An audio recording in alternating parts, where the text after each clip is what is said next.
The virus is spiraling out of control. All 50 states seeing rising infection rates with more than 1 million new confirmed cases in the first 10 days of this month and more than 150,000 in a 24-hour period.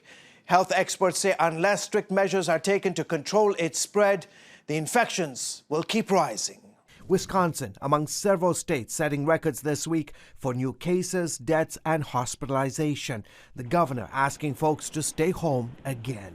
It took us 7.5 months to get to 100,000 cases, but it only took 36 days to add another 100,000.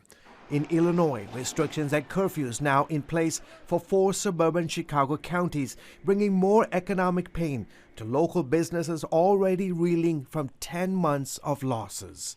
I mean, it's going to be brutal. It's going to be crushing, especially to people. The holidays are the busiest times for everyone. Texas, the state with the most infections, 1 million plus people testing positive for the virus. Texas, unfortunately, is leading the country now in patients in the hospital as well as number of cases. The numbers so bad in the Lone Star State that in El Paso, ground zero for the epidemic, patients being treated in dozens of tents across the city. FEMA deploying mobile morgues to hold bodies as the death rate soars in the city.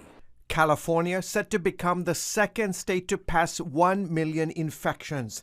This was the scene last night at LA's Dodger Stadium, hundreds waiting in line to get tested. The new surge in infections stretching other states and their hospitals to its limits. I tell you this in all sincerity, Oklahoma. We are in trouble. Our local and state healthcare resources are approaching their limits. And if nothing is done soon to slow the rise in cases, our hospitals will be more overwhelmed than they already are, and we won't be able to be there for all of those who need it. Ohio and other states now enforcing a mask mandate. We know that masks work.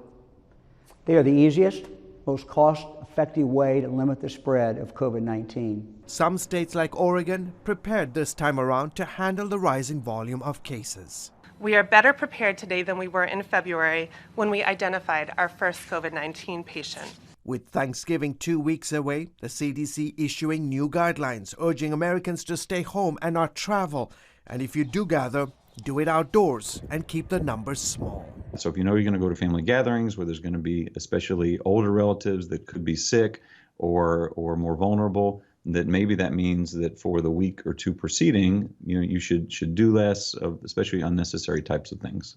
Meanwhile, Pfizer, out with a vaccine that it claims is 90% effective against the virus, is seeking FDA emergency authorization to get the drug to first responders and for at-risk groups like seniors.